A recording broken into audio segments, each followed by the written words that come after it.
با سلام. این میزه گردمون، میزه گرد جنبش نب تروریسم و فرقه ها رو اختصاص دادیم به بحث اشرف و لیبرتی که در این میزه گرد دوست عزیزم آقای غلامعلی حسین نژاد و آقای عیسی آزاده و بنده که داوود باقروند ارشد هستم از اعضای ارشد سابق مجاهدین درش شرکت داریم. برای شروع میخواستم از آقای عیسی آزاده اینجوری سوال کنم که یه توضیح بدن در رابطه با تاریخچه انتقال مجاهدین از اشرف به لیبرتی تا به سوالات دیگرمون برسیم. بفرمایید آقای عیسی. خواهش. بعد از آخرین درگیری که در 19 فروردین 1390 در اشرف به وجود اومد و متاسفانه تعدادی از دوستانمون کشته شدن، فشار زیادی روی رهبری سازمان و مسئولین قرارگاه اشرف بود که باید قرارگاه اشرف تخلیه بشه و کلیه افراد به یک قرارگاه تاکتیکی یا یک قرارگاه ترانزیت به نام لیبرتی در جنب فرودگاه بغداد منتقل بشن. خب این موضوع خیلی ادامه دار بود و خیلی کشدار و به شدت رجوی با این موضوع مخالفت کرد. در همین رابطه سازمان اتمام حجت کرد به کلیه افراد که هیچ گونه جابجایی به صورت مطلق از اشرف صورت نخواهد گرفت. بعد تمام اشرف به طور کامل سنگربندی شد، همه جا خاکریز زده شد، نفرات به سلاح‌های سرد مجهز شدند و بر اساس امکانات و چیزایی که از قبل وجود داشت یک سری وسایل دفاعی اونجا در بخش صنایع توی اشرف و توسط یک سری از کارگاه‌های صنایع و آهنگری دیگر در مقرات درست شد. در همین اثنا نماینده سفارت آمریکا و نماینده وقت دبیرکل آقای مارتین کوبلر در عراق فشار خیلی زیادی به سازمان آوردن که رو در رویی با نیروهای عراقی هر لحظه امکان وقوعش هست، بنابراین برای پرهیز از خونریزی باید به اصطلاح قرارگاه اشرف تخلیه بشه. وقتی که رجوی متوجه شد که درگیری در تقدیر هست و امکان درگیری بالاست، تصمیم به اعزام نیروها به صورت اکیپی از لیبرتی و اشرف گرفت که حالا در فرصت این بحث نیست، خودش نیاز به یک بحث جداگونه‌ای داره که مفصلا باید باهاش صحبت شه. ابتدا قرار شد که 80 نفر اعزام بشن، بعد قرار شد که 100 نفر اعزام بشن، بعد النهایه 400 نفر، دوباره این 400 نفر تغییر کرد به 200 نفر، دوباره 400 نفر. 400 نفر از کلیه به اصطلاح افرادی که در قرارگاه اشرف بودن در به اصطلاح بخش‌های مختلف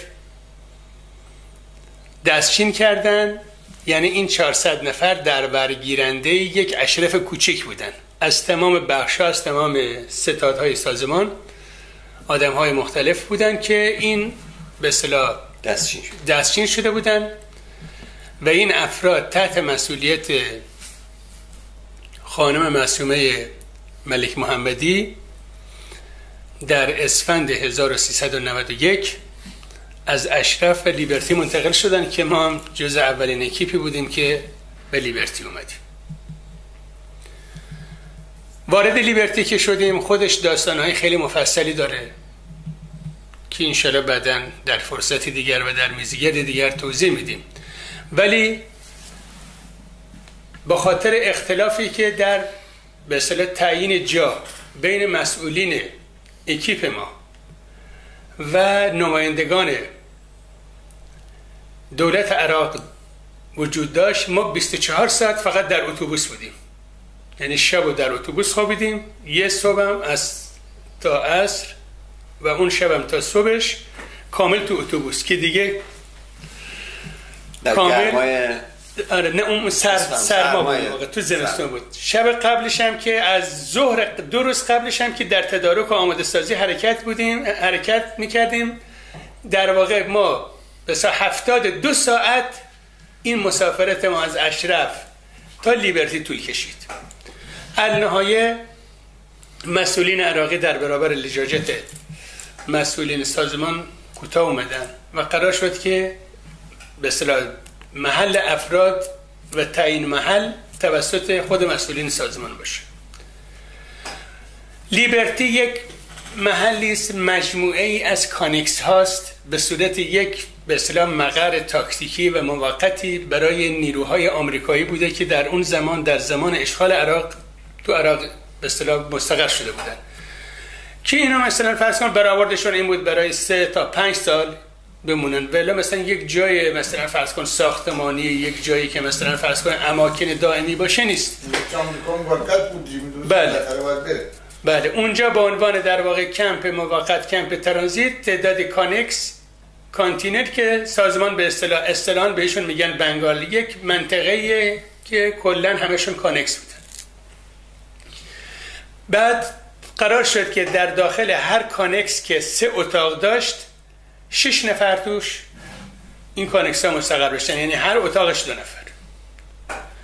وسایل و الزامات مربوط به خواب و استراحت فردی و اون چیزایی که برای هر پرسنل ضروری و نیاز بود اونجا به طور واقعی وجود داشت. مساحت هر کانکس چقدره آقای؟ هر کانکس عرضش 3 متر و 60 سانت، طولش هم 13 متر بود. 13. بله. این کانکس به اصطلاح 3 قسمت شده بود، 3 اتاق. بله. که برای هر اتاقش 2 نفر در نظر گرفته بودن. 2 تا تخت اونجا گذاشته بودن با الزامات. ما وارد اونجا که شدیم به لحاظ تأسیسات، کلیه تأسیسات ضروری و لازم اونجا به طور واقعی وجود داشت، همه چی. فقط سیستم برق اونجا با ژنراتور کار میکرد که هر قسمت اونجا 2 تا ژنراتور خیلی قوی وجود داشت، یه ژنراتور به عنوان ژنراتور اصلی، یه ژنراتور به عنوان ژنراتور به اصطلاح زاپاس. خب یه چند روز گذشت، ما رفتیم اونجا، دیدیم که اونجا خط اینترنت وجود داره، به اصطلاح همه اتاقا کابل و پریز مشخص ماهواره دارن، تلویزیون، بعد وسایل استراحت فردی که ما به طور واقعی تو اشرف نداشتیم اونجا وجود داشت. یعنی هر نفر یه تخت بزرگ چوبی داشت، چون اونجا تو اشرف ما تخت فلزی 2 طبقه داشتیم شبیه به تخت‌های داخل زندان سالیان. اونجا تخت‌های چوبی داشت با تخت‌های مناسب، دوشک‌های مناسب. هر فرد یه دونه کمد پاتختی داشت، بعد یه دونه یخچال کوچیک بود اونجا داخلش که برای هر 2 نفر استفاده کنن. یه چند روز که گذشت، وضعیت اونجا که مخابره شد، گزارش داده شد به اصطلاح مسئولین سازمان. مسئولین سازمان هم که میگیم یعنی هر گزارشی، هر چیزی که اونجا به اصطلاح تو سازمان ارسال میشه، خب افرادی که از سازمان جدا شدن میدونن، یا اونایی که با سازمان ارتباط دارن میدونن. به طور واقعی تمام این گزارشات روی میز آقای رجبی میره. چند روزی که اونجا گذشت گفتن که کلیه وسایل اضافی که خارج از اون چیزایی که در اشرف وجود داشته باید به طور کامل از اینجا پاکسازی و محو بشه. اولین کاری که انجام دادیم تمام سیستم اینترنت اونجا رو اومدیم قطع کردیم. تمام کابل‌های اینترنت اونجا رو قطع کردیم به طور کامل شبانه. تمام کابل‌های نوری و بله کابل نوری و کابل‌های شبکه، آره کابل‌های شبکه همه اینا رو کامل قطع کردیم. بعد از داخل پریزاشو تحت این عنوان که احتمال داره توسط به اصطلاح رژیم یا ایادی اون میکروفون کار گذاشته شده باشه داخل این کانکس ها، تمام پریز ها هم اونایی که به اینترنت و اینا برای همه باز شد به طور کامل. بعد تمام بشقاب های ماهواره هم LNB هاشون رو به طور کامل برداشتیم، فقط به خاطر اینکه زیاد آبروریزی نشه و زیاد کسی جلب توجه نکنه از این لامپای 5 وات کوچک که شبیه LNB بودن این لامپا رو ما به جای به اصطلاح LNB میذاشیم که کسی به اصطلاح متوجه این موضوع نشه. در فاصله کمتر از 2 هفته تا اکیپ دوم یعنی گروه دوم که وارد لیبرتی شدن، کلیه اماکن مربوط به لیبرتی هم اونجایی که ما مستقر بودیم هم جاهایی که بعداً قرار بود بریم مستقر بشیم، تمام سیستم اینترنت، تمام سیستم ماهواره، همه وسایل ارتباط جمعی که در اونجا وجود داشت به طور کامل همه اینا جمع آوری شد. چه وسایلی برای هر هم که میگین کانکس یا بنگال در نظر گرفته بودن؟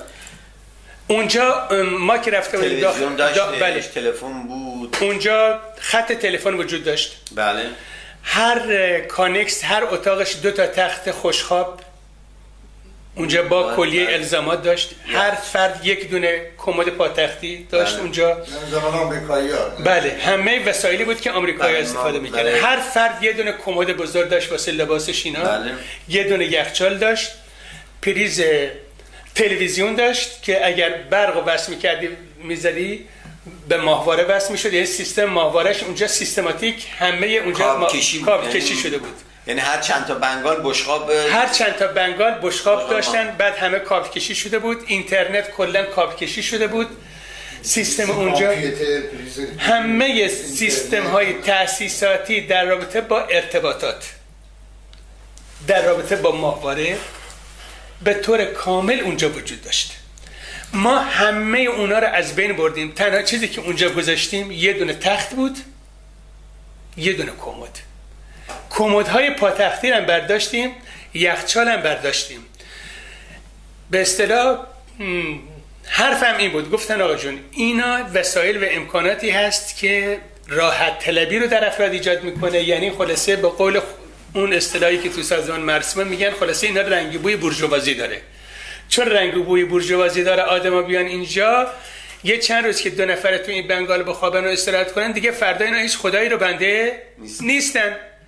اینا که توی اشرف همه تخت‌های 2 طبقه داشتن و بعد آسایشگاهشون 40 نفر 50 نفره بوده، حالا بیان وارد یه جایی بشن آسایشگاه 2 طبقه باشه، خب اینا با هم دیگه میشینن صحبت میکنن، فرصت بحث دارن، صحبت دارن، خب در نتیجه فردا اینا دیگه هیچی، سوالات متعدد شروع میشه و اعتراضات متعدد شروع میشه و بعد ما اومدیم اینجا کمپ لیبرتی هست و بحث ترانزیت و بحث رفتن و خلاصه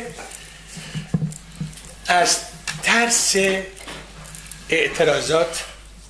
اعتراضات بعدی و از ترس اینکه افراد خواسته بیشتری داشتن، چون به طور واقعی وقتی که افراد اونجا از ماهواره استفاده میکردن خب طبعا اینترنت هم نیاز داشتن، خب اینترنت هم درخواست میکردن، خب طبعا آدما تلفن هم درخواست میدادن. برای اینکه کلا همه آدما رو از همه چیز محروم کنن، اشرف و قرارگاه لیبرتی رو درست یه زیراکس کوچیکی، یه الگوی کوچیک این اشرف ساختیم. این اشرف همه امکانات، تمام تأسیسات، تمام زیرساخت‌های اونجا رو به طور کامل منهدم کردیم. حتی در زمینه به اصطلاح کارهای تأسیساتی و برقیش هم اونجا خرابکاری‌های صورت گرفت. چون ما خودمون که اونجا بودیم، جز اولین اکیپی بودیم که اصلا وارد شدیم که تمام به اصطلاح لیبرتی رو بنگال به بنگال، منطقه به منطقهش رفتیم، دونه دونه شناسایی کردیم یا بعدا رفتیم تحویل گرفتیم. منم به دلیل مسئولیت کارم که اونجا مدیر ایمنی بودم، تمام مناطق و تمام سکشن ها و تمام بلوک ها و تمام قسمت های مختلف لیبرتی رو مستمرا همه جاشو به طور کامل زیر نظر داشتم، میرفتم چک میکردم، بازرسی میکردیم.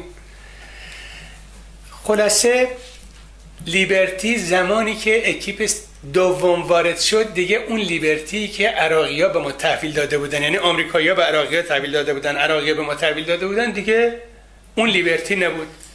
کانکسای بودن خشک، هیچی توشون وجود نداشت. حتی داخل تعداد از این کانکس‌ها قالیچه های وجود داشت، موکت های رنگی وجود داشت. تمام این قالیچه ها و موکت ها رو برداشتن، فقط کف این بنگالا، این کانکسا یک کفوش بود، کفوش پلاستیکی. هر چیزی که به لحاظ رفاهی برای فرد بیشتر از اشرف بود، همه رو به طور کامل نابود کردن. حالا جالب، من یه نکته مثلا به شما اشاره کنم. خب گفتیم که اونجا هر اتاق داخلش یه دونه یخچال بود. یه سری افراد بودن به طور واقعی بیمار بودن. خب اینا مشکلات داشتن، یه رژیم غذایی خاصی داشتن. خب توی اشرف هم که بودیم، اینا یه یخچال عمومی یا یه یخچال مثلا خاصی به اینا داده بودن، یه سری مثلا دارو و وسایل خاص نگهداری میکردن ازشون. بعدن که همین افراد اومدن تو لیبرتی، برای اینکه یه دونه یخچال کوچیک مثلا 6 فوت یا مثلا 4 فوت به اینا بدن، باید از 50 تا کانال تشکیلاتی عبور میکرد تا مثلا دوباره این یه دونه یخچال کوچیک به این افراد بدن. حالا این یخچالا رو همه جمع کرده بودن در یک جایی در لیبرتی به نام مثلثی، معروف مثلثی. اون دوستانی که از لیبرتی اومدن میدونن مثلثی کجاست. یه چادر خیلی بزرگی اونجا بود، از اون چادرای شبیه به چادرای که آمریکایی‌ها جنب قرارگاه اشرف به نام تیف زده بودن، از این چادرای پلاستیکی بود، چادر خیلی قوی. اونجا تماما زیر این چادر خیلی بزرگ یخچال بود، صدها یخچال، صدها کمد پاتختی، صندلی‌های چرخداری که اونجا گذاشته شده بود برای افراد استفاده کنن، چون داخل هر کانکس میز و صندلی هم وجود داشت. تمام این صندلی‌های چرخدار رو برداشتن، گفتن کسی که رو صندلی چرخدار بشینه فردا یاد اروپا میفته. دیگه اونجا که به حرف فرماندهش گوش نمیده که، دیگه که اینجا هر چی که سازمان بهش بگه که گوش نمیکنه که، فردا یه چیز دیگه هم میخواد. این قرارگاه لیبرتی با انبوه امکانات و تسهیلات و تأسیسات که به طور واقعی برای موقت، ما که چون فکر میکنیم به طور واقعی موقت اومدیم اونجا، خیلی امکان خوبی بود، اما متاسفانه در عرض کمتر از 1 ماه اون تبدیل شد به یک ویرانه. تمام این کانکس ها رو، حالا یک کار دیگه هم که اونجا انجام شد این بود که سازمان از ترس اینکه افراد کمترین ارتباط رو با هم داشته باشن، بنگال کانکس هایی که 2 نفره بودن، اینا وسطشون پارتیشن بود، این پارتیشن ها رو برداشتن، اینا رو کردن به اصطلاح سالونی. به جای 4 نفر 16 نفر تا 18 نفر آدم اونجا قرار دادن. به جای تختای 1 طبقه، تخت‌ها رو کردن 2 طبقه، طوری که نفر بالا که میرفت رو تختای 2 طبقه می‌نشست، اون دیگه فاصلهش با سقف کانکس مثلا کمتر از 10 سانت 15 سانت بود. حسین نژاد تو اون کانکس‌ها بله یعنی در واقع استقرار با اعمال شاقه رو خود سازمان برای بچهای مجاهد اونجا اعمال میکرد. به طور واقعی یعنی ما که رفته بودیم اونجا به لحاظ استقراری، به لحاظ فقط صرفاً به خاطر زندگی کردن، 1 روز در لیبرتی واقعاً معادل 1 سال تو زندان بود. اینقدر شرایط برای ما سخت بود. اولا که در کل لیبرتی بعد از این تخریب اولا که در کل لیبرتی هیچ گونه به اصطلاح مسیر عبور و مرور آسفالتی وجود نداره. تمام زمین اونجا کف شن ریزی شده است. ما هم که عادت نداشتیم رو چنین زمینی تردد کنیم که پس از مدتی همه افراد مبتلا شدن به پادرد و کمردرد. یعنی شنریزیه که در واقع شن نرمیه که پا توش فرو میره و برای اینکه فرد بتونه حرکت کنه باید فشار زیادی به پا و کمر وارد کنه. بعد این کار که تو ماسه کنار بعد از مدتی دوباره اومدیم این شنا رو جمع کردیم. خب این شنا به خاطر این بود چون اونجا منطقه بود، کلا منطقه بود که از قدیم منطقه باطلاقی بود. خب اینا وقتی که بارون می اومد از به اصطلاح گلولای جلوگیری میکرد. این شنا رو که جمع کردیم کل منطقه شد با اولین بارندگی شد باطلاقی، بعد همه جا شد گل. اصلا یک وضعیت وحشتناک، اصلا واقعا غیر قابل سکونت. یواش یواش این وضعیت تخریبی که در لیبرتی ایجاد شد، این مشکلاتی که در لیبرتی ایجاد شد، زمزمه های از نارضایتی در افراد ایجاد شد، چیزی که به طور واقعی تو اشرف کمتر بود، اگرم بود به این صورت علنی نبود. این موضوع خب گزارش شد و پیام آمد از آقای رجبی، گفت آقا جون چیزی به نام کمپ ترانزیت موقت ما نداریم. لیبرتی از این به بعد اسمش هست رزمگاه لیبرتی. لیبرتی پلیست به سوی تهران. بیرونشون زندان لیبرتی میگفت. بله. برای خودشون لیبرتی گامیست به سوی پیروزی، لیبرتی گامیست به سوی تهران. این که سازمان در اطلاعیه‌های بیرونی اعلام میکنه زندان لیبرتی در مناسبات داخلی و در پیام‌های داخلی که توسط خانم رجبی و آقای رجبی اونجا داده میشد، اونجا اسمش هست رزمگاه لیبرتی. رزمگاه لیبرتی عبارت است از محلی با وسعت کمتر از 1 کیلومتر مربع با کانکس های فاقد هر گونه وسایل امکانات رسانه‌ای، یعنی امکانات رسانه‌ای داشت و حتی رفاهی، همون امکانات رفاهی که در قرارگاه اشرف وجود داشت اینجا وجود نداشت. حداقل تو قرارگاه اشرف یک مقدار فضای سبز وجود داشت. اینجا که اصلا یه دونه درخت هم وجود نداشت، یه دونه گل وجود نداشت، 1 متر آسفالت وجود نداشت. خب ما هم البته طبعا زیاد انتظاری نداشتیم که اونجا مثلا برای ما مثل قرارگاه اشرف باشه و اون امکانات رفاهی داشته. خب ما حداقل گفتیم حد اکثر ما بیایم اینجا پس از مثلا 2 ماه 3 ماه خب افراد میرن دیگه به کشور سادس. که ما این که ما رفتیم بعد از 3 روز کمیساریای عالی پناهندگان سیاسی اومد به اصطلاح تک به تک تمام اتاقای ما رو سر زد، تک به تک.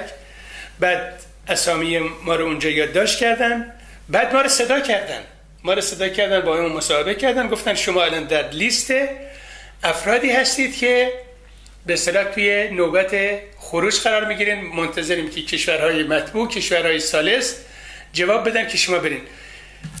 بعد از این پروسه وقتی که دیدن نیروهای خارجی دارن مستقیما با افراد برخورد میکنن، سازمان اومد این موضوع رو بست.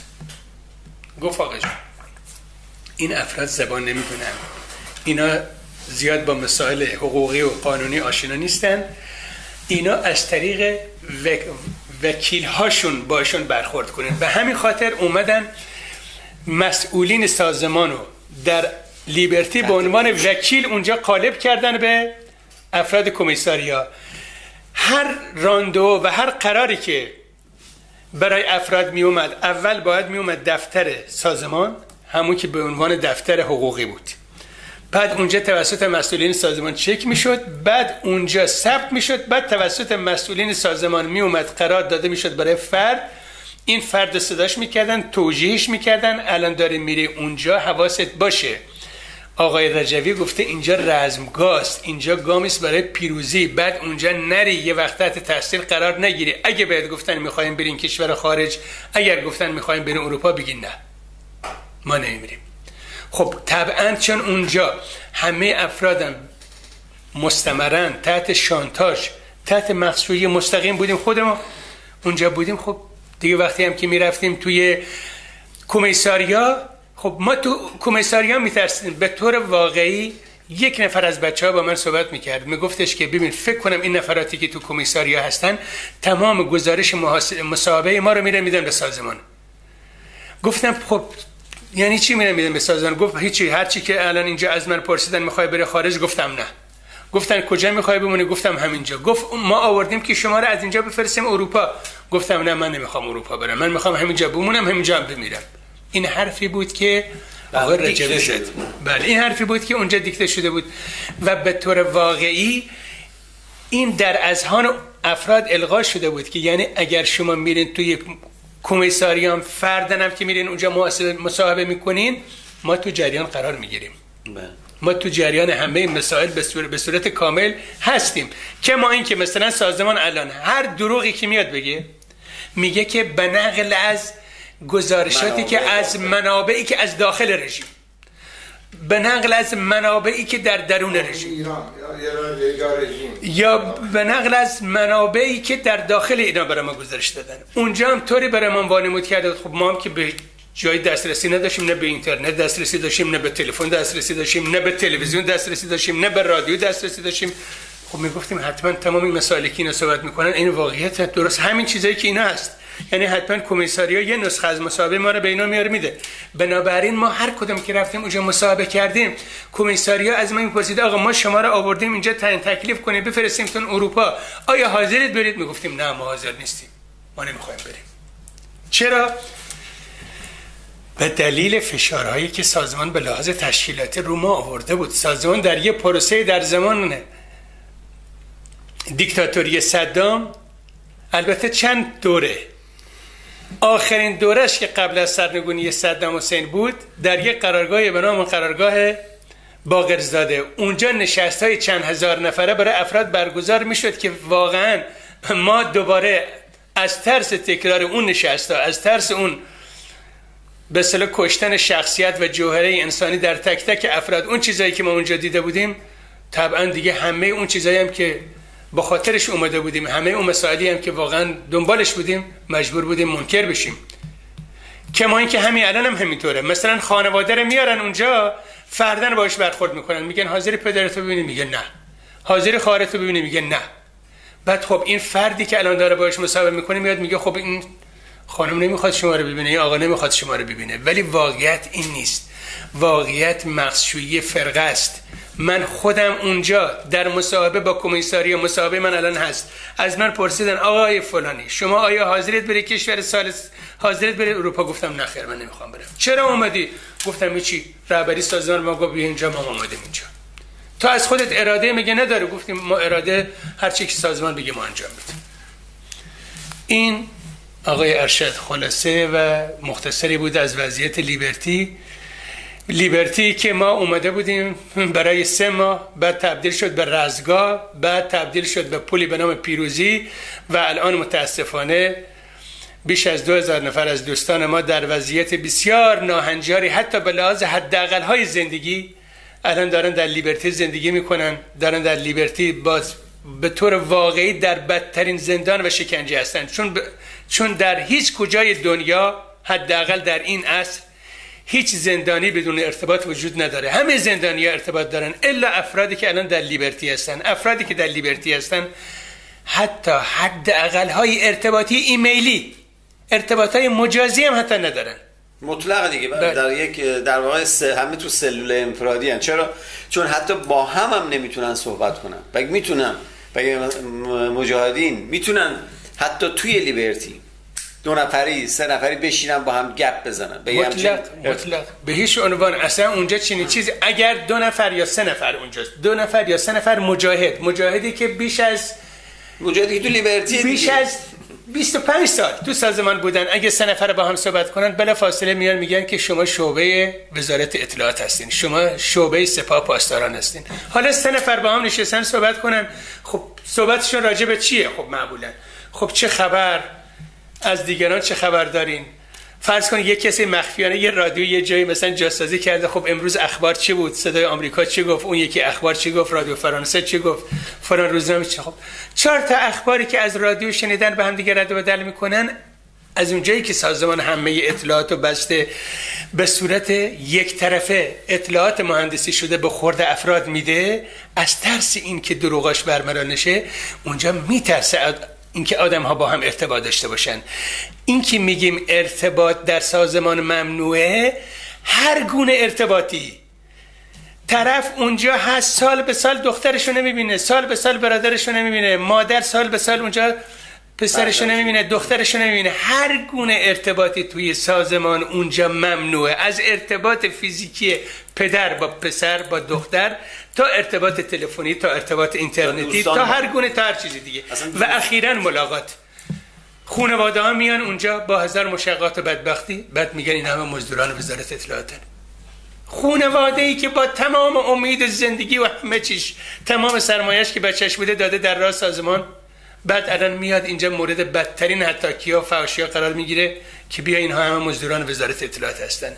من هیچی نمیخوام، من یه آرزو دارم، آرزوام اینه تمام اون دوستانی که الان دوستان عزیزم که در لیبرتی هستن، در بدترین شرایط زندگی انسانی به سر میبرن، تمام آرزوم اینه که این انسان‌ها روزی پاشون برسه به دنیای آزاد، خودشون تصمیم بگیرن. به طور واقعی هر کس هم میخواد با سازمان باشه یک بار بیاد بیرون، دنیای بیرون ببینه، خودش انتخاب کنه، خواست بره با سازمان بره، خواست بره زندگیشو بکنه. ولی اون چیزی که ما دیدیم به طور واقعی وقتی که میاییم بیرون، دنیای بیرون یه چیز دیگه ای هست. یعنی دروغ‌های رجبی اون به طور واقعی اون بحثایی که خانم رجبی تحت عنوان انقلاب ایدئولوژیک با خورد ما میداد، میگفت همه شما در اذهان خودتون هستین و در قبر خودتون هستین، به طور واقعی اون به اصطلاح قرارگاه سازمان چه در اشرفش و چه در الان در لیبرتیش فی الواقع یک دخمه، یک قبری برای تک. در اینجا میخواستم یه نکته دیگه هم اشاره کنم. واقعا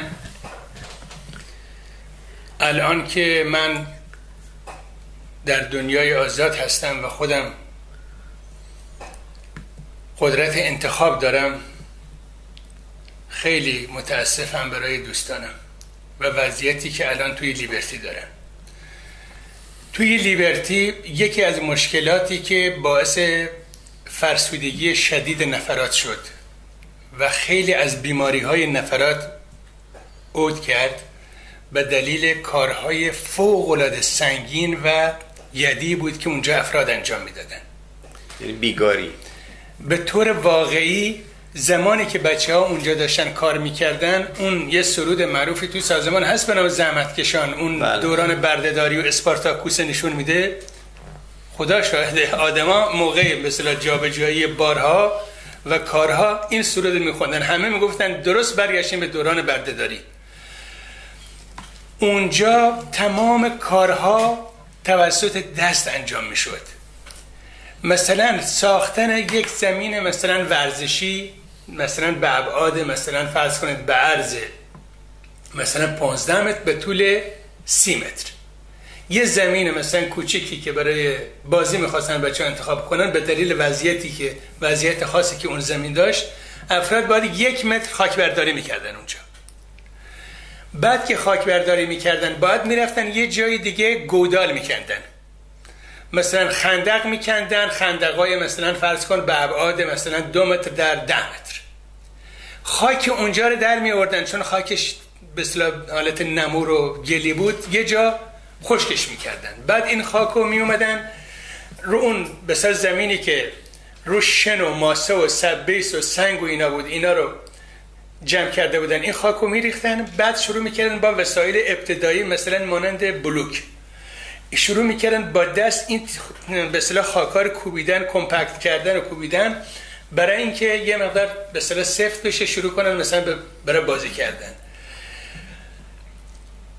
مثلا یک نمونه اونجا، یکی از مشکلاتی که سازمان به طور واقعی اونجا در رابطه با کار نیرویی داشت، بحث کار بود، چون محیط لیبرتی امکان کاری برای افراد وجود نداشت. به همین خاطر هر قسمت موظف بود یک کمیته های ایجاد بکنه و در اون کمیته ها کار تولید کنن. دیگه استثناء نداشت، همه افراد باید در این کار شرکت میکردن. به همین خاطر اگه توجه کرده باشید، میزان مرگ و میر افراد طی این پروسه‌ای که یعنی از سال 91 تا الان که افراد از اشرف به لیبرتی منتقل شدن خیلی بیشتر از معادل 10 سال در اشرف هست. اونایی که به طور واقعی حالا به خاطر بیماری فوت کردن. چرا؟ به دلیل کارهای وحشتناک یدی فوق طاقتی که اینجا تشکیلات از افراد میگیره، به خاطری که افراد بیکار نباشن، یکی هم به خاطر عدم رسیدگی. چون اطلاع سازمان 25 نفر تا الان دایره 2 سال و نیم لیبرتی 25 نفر فقط فوت مریضی و بیماری داشتن، فقط فوت حالا کشته شدن و حالا خونپاره و حمله حساب نکنیم. من در مرجوعی بعدم مریضی بیماری ها چلازوی در همین پیام سال گذشته که پیام داده بود گفت که 800 نفر هنوز اصلا کاملا بیمارن که 15 نفر در حال نابینایی هم بیماری ها و بعدم که منجر به فوت میشد برای افراد مسن، چون اغلب از 50 سال اکثریتش از 45 تا 60 70 هستن، بعدم منجر به بیماری میشد، بعدم منجر به مرگ هم میشد، بعدم همه اینها تقصیر دولت عراقه، همه تقصیر بیرونه از این به اسمت کارهایی که خودش کرده، فشارهایی که خودش می آورد و کارهایی که نکرده هایش که برای انتقال از لیبرتی به بیرون چه هیچ گونه کاری انجام نمیداد با همه امکانات تو خارج داره و لابی هاش اینها و موجب این مریضی ها و بیماری ها و مرجومی میشد، ولی همه حوالی مثل همیشه، مثل همه 30 سال همه شکستاش تو جنگ ها تو کارهای سیاست هاش همه خط و خطوط شکست خود همه با بیرون مصادره میکرد که میگفت آمریکا میگفت بیرون میدونم لیست تروریستی فلان عاملش بود. اینجا هم همه اینا عامل میشه، عامل نیروی همه دولت عراق ما آمریکاست، به ما نمیده یا تعهدش نرسید، توافق سازمان ملل رو یا آمریکا بود یا دولت عراق رو همه رو مقصر میشون توش خودش. حالا به طور واقعی این افرادی که در نوبت به اصطلاح پزشکی قرار داشتن باید اینو منتقل می شدن، خب این افراد اول باید توسط تشکیلات چک می شدن. این افرادی که الان میخوان برن خارج از کمپ لیبرتی، منظورم میخوان برن تو بیمارستان عراق، وضعیت تشکیلاتی اینا به چه صورت هست؟ آیا این فرد امکان این که فرار بکنه هست یا نیست؟ بعد این نفر باید حتما 2 نفر تحت عنوان به اصطلاح اینکه این بیمار نمیتونه حرکت کنه فلان، 2 نفر باید همراه داشته باشه که جلوگیری کنه از اینکه این فرد با افراد خارج از مجاهدین با کسی صحبت کنه و یا فرار کنه. به همین خاطرم خب اونجا مثلا یه آمبولانسی که می اومد مثلا برای بردن افراد، خب این آمبولانس ماکسیمم 5 نفر جا داشت، برای 1 نفر 3 نفر همراه می‌کردن، 3 نفر همراه. خب اونجا هم که دکتر داشت شک می‌کرد، میگه بابا جون شما به جای این 3 نفر همراه 1 نفر مترجم همراه اینا بذارین، 4 نفر بیمار بذارین. بعد اینا کنسل میکردن، میگفتن که کمیته سرکوب نخست وزیری عراق مانع رفتن بیماران شده. خب این وضعیت اینطوری شد، بیمار سرطانی، بیمار وضعیت کلیه، بیمار در معرض نابینایی مطلق. خب به همین صورت 2 بار 3 بار چند بار 10 بار قرارهای تخصصی اینا توسط خود سازمان منتفی میشد. بعد افراد در اشرف هم مردن، در اشرف هم نمی‌کنه چه. بعد افراد مردن، از بین رفتن، تلف شدن. پشت سر هم اطلاعیه که کمیته نخست وزیری عراق باعث مرگ این افراد شده. البته ما هر گونه محدودیت پزشکی، هر گونه محدودیت غذایی، هر گونه محدودیتی از اینکه خانواده بخواد اونجا برسه توسط هر کسی، چه دولت عراق باشه چه توسط مجاهدین باشه، ما اینو محکوم میکنیم. ما به شدت اینو محکوم میکنیم. حتی اگر این محدودیت از طرف دولت عراق باشه، ما اینو به شدت محکوم میکنیم و میخوایم که این محدودیت رو برداره. این اگر به طور واقعی محاصره وجود داره، این محاصره رو برداره.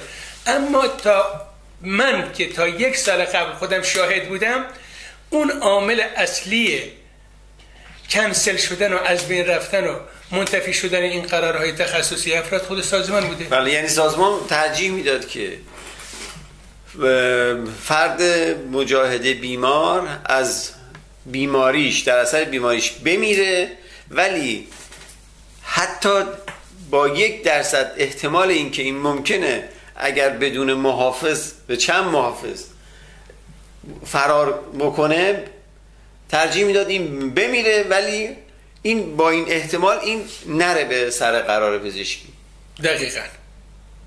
بعدم مرتب اطلاعیه پشت اطلاعیه و اشک تمساح ریختن برای بچه ها که در واقع در اثر تحریم های این ارگان یا اون ارگان که هر کدومش باشه، همونطور که شما گفتین محکومه، ولی واقعیتش اینه که عامل اصلی همه اینها خود آقای رجویه، خانم مریم رجویه. بله. همونطوری که تمام این زمین چینی های تمامی حملاتی که به لیبرتی میشه بگه دخالت های مستقیم در امور داخلی عراق نبود. بله. آقای بله. تو بحث‌های میز گردهای قبلی مفصل توضیح داده شد که از آموزش 2000 نفر از جوانان و چوپونای به اصطلاح اطراف اشرف و منطقه دیالی آوردن و تعلیم دادن تحت عنوان مجاهدین عراقی، اینا رو آموزش نظامی دادن بهشون، فرستادنشون توی به اصطلاح جامعه عراق جهت انواع مأموریت هایی که به اصطلاح برای هر کدوم مشخص کردن و همینطور بحث مداخله در امور داخلی در زمینه‌های سیاسی که آقای حسین نژاد توضیح دادن.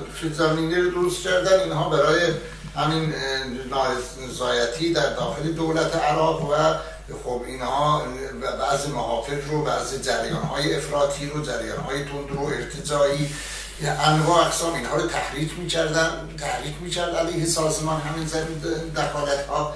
و در ثانی آخر در رابطه با بیماران، خب من خودم شاهد بودم توی روابط، ما مریض ها داشتیم تو خود دوستامون، مریض های قلبی سخت بودن، فقط به خاطر اینکه اینها نقص های تشکیلاتی داشتن، یعنی عدم اعتماد تشکیلاتی وجود داشت، سازمان به اینها تشکیلاتا اعتماد کامل نداشت، مجیزگو نبودن، مداهی نمی کردن، اینها احتمال میداد که اینها اگر برن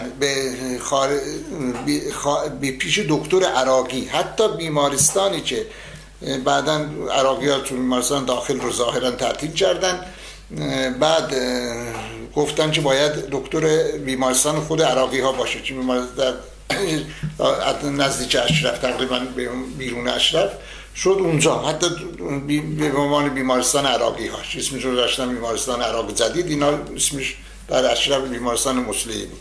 اینها عراقی ها اومدن اونجا، دکترهای عراقی، پزشکای عراقی بودن، وسایل عراقی، هم پرستارای هم عراقی بودن. حتی قاچاقی که بیمارستان داخل رو با اینکه ممنوع شده بود درست کرده بودن، افرادی که اعتماد نداشتن نه به بغداد نه، حتی به بیمارستان عراقی ها در نزدیک اشرف هم نمیفرستادن، در نزدیک دم در، چه دکتران چه نزدیک دم در بود، چون پزشکاس عراقی بودن، نزدیک نگهبانان عراقی بودن، احتمال میدادن ممکن بود فرار کنه، چون که چند نفر رو مجبور شدن رو بفرستن که از اونجا فرار کردن، یا افرادی که اعتماد داشتن فکر میکردن که فرار نمیکنه فرار کردن، مثل خانم زهرا میرباقری که فرستادن از همون بیمارستان عراقی ها، گشن خوب فرصت مناسب دید و نیروی عراقی هستن، در یه آن فقط همراهاش نبودن، تونست فرار کنه از اونجا. تجربه هایی که داشتن دیگه بعد از اون کامل بستن و افراد رو میفرستادن بیمارستان داخلی که با دکترهای خودمون فقط، حالا هرچی بمیره اصلا امکانات نداره. و بعد از مردن میشد مجاهد صدیق و خیلی شعر و شعار و تحریر تمجید و اینا از چه تمساحی چه فایده داره، اشکال نداره بر سراسر میگفتن.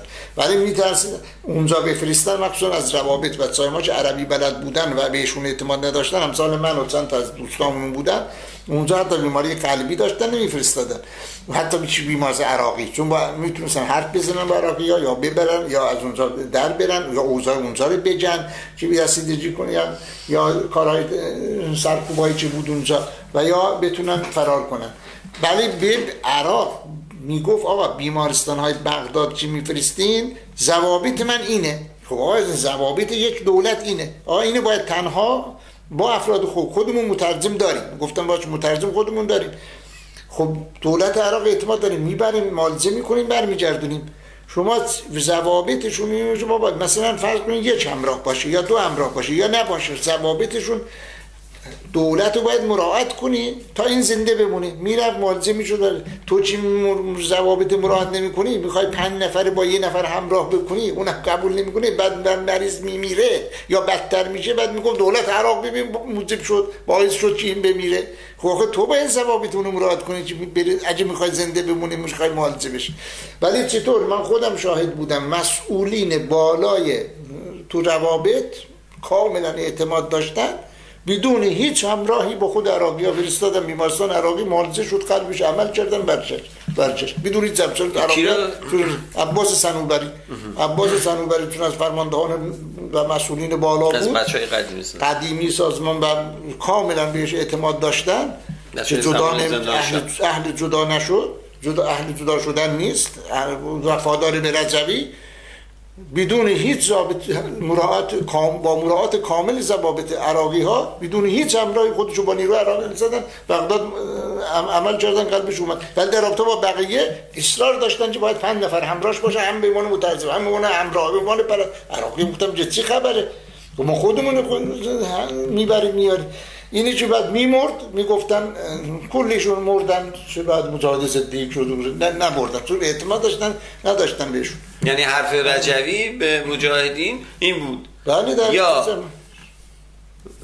وفاداری مطلق و یا اگر مریض شدین باید با مرگ روبرو بشین. بله. چون به هیچ وجه حاضر نیستیم که با بدون کمتر از 5 نفر یا 4 نفر برخلاف زبان، یعنی دقیقاً میدونست که عراق و دولت عراق نمیپذیره خارج از دولت حاکمه. خب دولت حاکمه ممکنه حتی تحت نفوذ این و اونم باشه.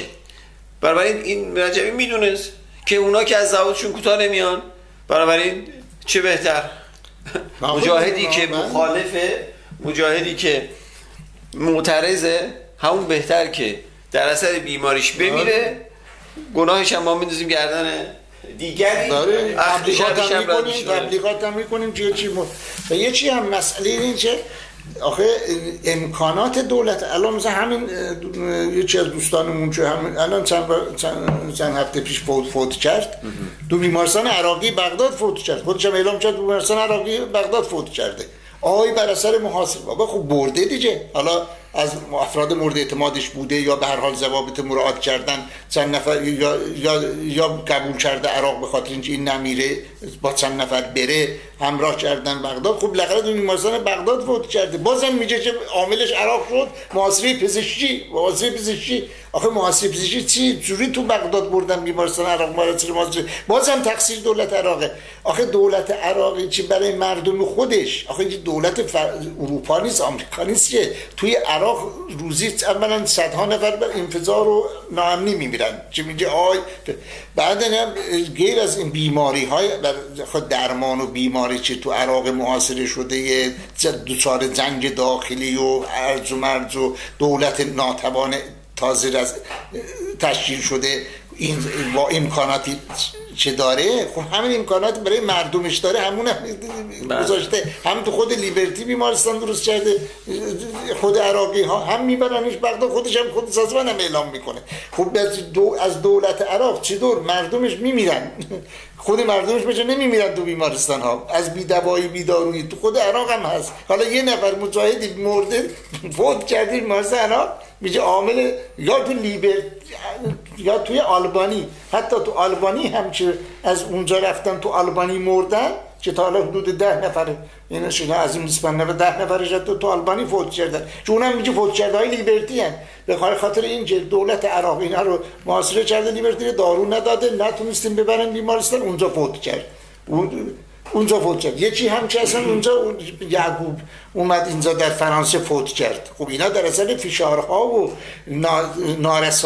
نرسیدنهای شما بود که مریض شده. چطور تو فرانسه هم رژیم بود، عراق بود محاصره کنه فوت کرد، تو آلبانی چرا بس فوت میکنن وقتی رفت اونجا؟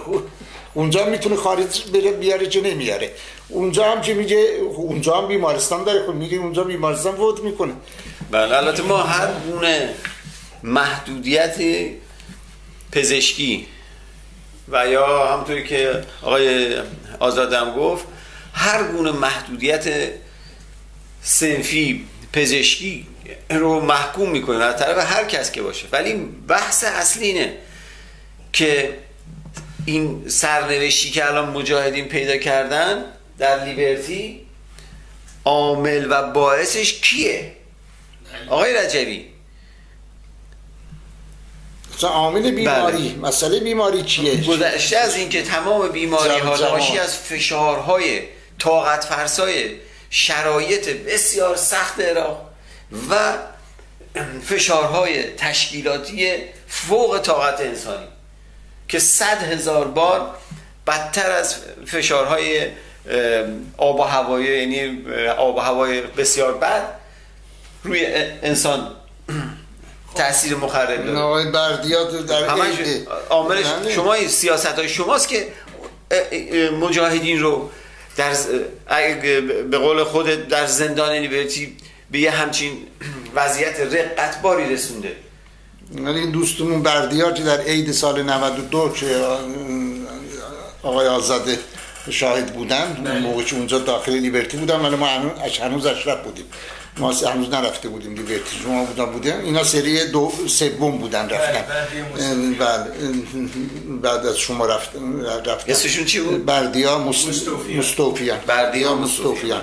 خب این اول عید نوروز بود، تا رسیدن لیبرتی فوت کرد.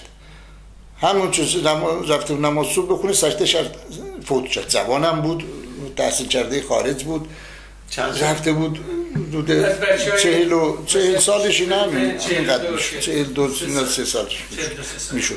خودشون هم من اونجا بودیم، همه بچه ها نقل کردن، تمامش گفتن که بیچاره از صبح تا شب چندین 24 ساعت بارکشی وحشتناک، حمل و نقل، خستگی، از فرط خستگی که خود تو سازمان هم اشاره کرده بود، گفته بود چقدر کار کرد تو اطلاعیه فوتش، از فرط خستگی و کار و رنج اینها برای انتقال به لیبرتی. آخه از یه نفر بالاخره آخه چجوری این همه کار کشیدیم، این همه چیز کردیم، بعدش هم فوت کرد، باز مقصر عراقی، باز چیز.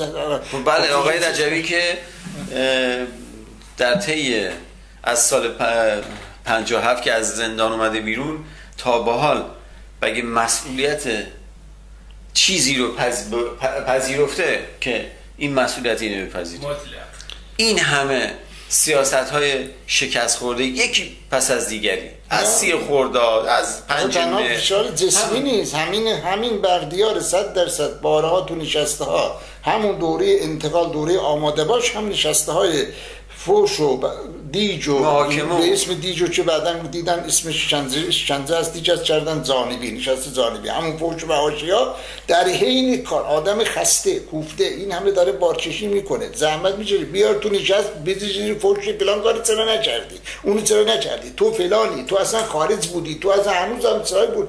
آخه تو اون خب این فشار روحی، قلبی، عصبی، مغزی هم میاره. خب معلومه که جوان در 40 سالگی فوت میکنه. تنها فشار جسمی نیست، همراه فشار جسمی فشار عصبی، فشار روحی 100% بهش جسم قلبش تاثیر میذاره.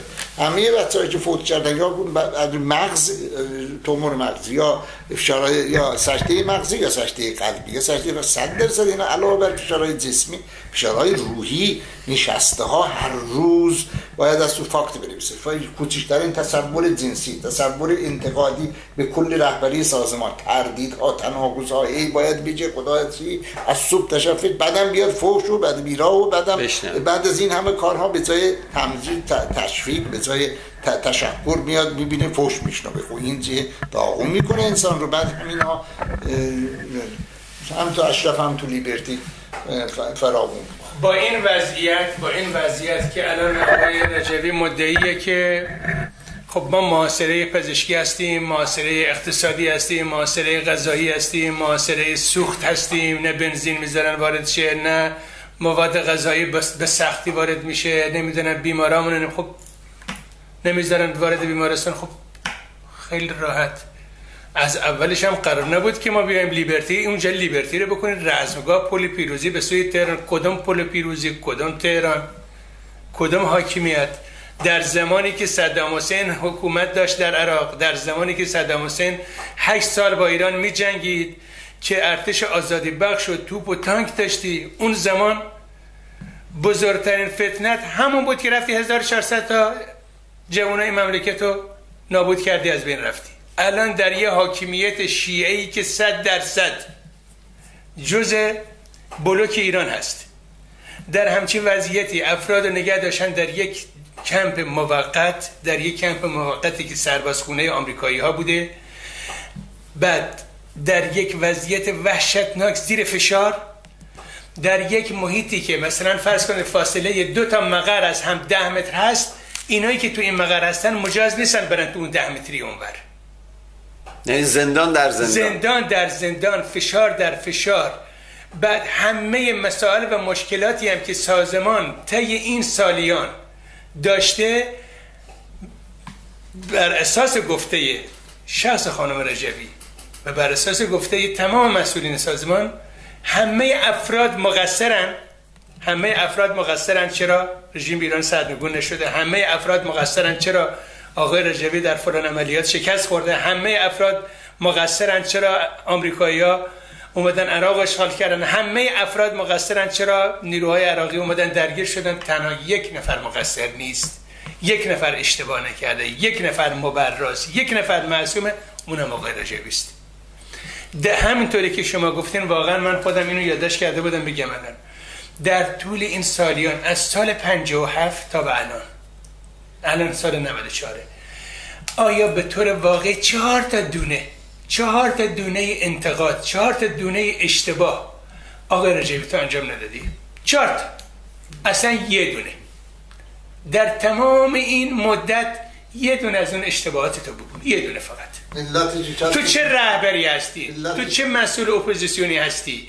چه انتقاد به تو معادل کفر به خداست؟ علتی که کست فروغ چی بود؟ آزاده به ما میگفت علت این که به ما میگفت به خاطر اذهان شما، به خاطر اینکه شما تو ذهنتون وابستگی های به زندگی و به خانواده و به زن داشتین، به این دلیل ما در عملیات فروغ شکست خوردیم. مقصر تک تک شما هستید. این وضعیت، خب اگر به طور واقعی همچی شرایط وخیمی الان در عراق وجود داره، با توجه به وضعیت امنیتی، خب بذارین افراد بیان. اخیراً من مطلع شدم که تعداد قابل توجهی رو دولت آلبانی قبول کرده، ولی الان این موضوع دوباره مسکوت مونده، دوباره اجازه نداده. چرا؟ چون به طور واقعی رجوی یک بار برای ما گفت آقا کسی که اومده اینجا توی عراق باشه گذاشته توی کمپ مجاهدین، دیگه جنازش باید از اینجا بره بیرون، مردش باید، یعنی با زنده اومده، میگفت عمودی اومدی افقی باید برگردی. همه افراد این الباقی مونده نفراتی که به قول خودش هزاران بودن و ارتش آزادی بخش بودن، الان یه تعداد افرادی با کلکسیونی از بیماری‌های عجیب غریب، با متوسط سنی 47 سال 48 سال، در اون وضعیت محیط وحشتناک با غایت غیر بهداشتی، با فاقد هر گونه وسایل و امکانات رفاهی، خب این افراد اونجا نگه داشتن، خب الان در بدترین وضعیت افسردگی یعنی افراد. خب این افراد سنکوب میکنن، یا افراد سکته میکنن، یا افراد از بین میرن، یا افراد مریض میشن. مقصر کیه؟ چی کسی مسئوله؟ ما وارد لیبرتی شدیم، اولین نشست و سری 4 بودیم، فروردین اواسط فروردین سال 92 چون وارد لیبرتی شدیم. اولین نشست رو برای ما رحمان عباس داوری گذاشت در کلیسای لیبرتی آمریکایی های کلیسا ساخته بودن، چطوری بعد اونو تبدیل به مسجد کردن، دیگه گفتن مسجد لیبرتی. بعد اون دیگه بعدها نمیدونم سالن چی شده بود. از اونجا رفتیم، اولین نشست برای ما برگزار شد. گفت اینجا رو فکر نکنین که علت این چه میگن توی اطلاعیه ها بیانیه ها چی میبینید سازمان ملل اینها چی میگه ما براتون خوندیم، چون انگلیسی میخوندن بیانیه های سازمان ملل و انتقال به لیبرتی و اینا، میگفتن کمپ ترانزیت لیبرتی، کمپ ترانزیت، کمپ موقت. اینجا شما اینها چی میگیرن میگن کمپ ترانزیت، به این معنا این در برداشت اونها هست که شما یعنی موقت اینجا، بعدن شما رو باید منتقل کنن به کشورهای دیگه. ولی ما خودمون وقتی میگیم کمپ ترانزیت، کمپ موقت، اینی فکر نکنین کشور شما نباید کشور ثالث، کشور دیگه، کشور خارج فکر کنید. ما بگین اصلا ما میگیم بله ما هم قبول داریم، از لحاظ ایدئولوژیک هم قبول داریم، در بین خودمون هم از ایدئولوژیک هم ترانزیت، کمپ ترانزیت اینجا. برای اینجا چون اصلا دنیا ترانزیته، اصلا انسان که تو این دنیا زندگی میکنه ترانزیته. من بعد خودم میگم من الان 70 سال تو ترانزیتم، یعنی من موقتم منتظرم تا بمیرم. شما هم که اینجا اومدین فقط اینجا پلیه برای اون دنیا، برای آخرت، دنیای پل آخرت. اینجا اومدین باید یعنی فکر ترانزیته، یعنی فکر به معنی ترانزیتی که میگیرید معنی کشور سوم رفتن نباید بگیرید، به معنی این بگیرید که اینجا موقتی برای رفتن به اون دنیاست. این عین جملات عباس داوری بود که به ما گفت ایدئولوژی. آقا بعد خانم معصوم دنبالش هم معصوم ملیک گرفت و اینها اینجا اشرف ثانی هست و اینها اینجا خانم رجبی. یعنی در واقع از تمام داستان لیبرتی و اشرف یک واقعیت، یعنی فرای همینا یک واقعیت بسیار تلخی هست و اون اینه که دو دوزه بازی سازمان مجاهدین، هم به نعل زدن و هم به میخ زدن، که از یک طرف تمامی کوکش تا اونجا که به درون تشکیلات برمیگرده، کوک اینه که باید تا سرحد مرگ، همونجوری شما گفتید ما در اشرف یا لیبرتی، ابتدا در اشرف بعدم که مجبور شد به تو لیبرتی باقی موندیم. از اون ورم داد و فریاد و اشک تمسا و اطلاعی پشت اطلاعیه که آه و فغان از دست اینکه به اصطلاح یک سری عواملی که میسازه مستقل از اینکه چیه، هر بار یه بار جدا شده ها، یه بار دولت عراق، یه بار امریکایی هست، یه بار نماینده امریکاست و تقصیرها رو انداختن گردن اونها و همه به اصطلاح کمبودها و نارسایی هایی که ناشی از سیاست مستقیم خود سازمان هست رو چیکار کردن؟ به این صورت فرافکنی کردن و تقصیرش انداختن به گردن اینو. با تشکر از همه دوستان این بحثمون رو در اینجا خاتمه میدیم.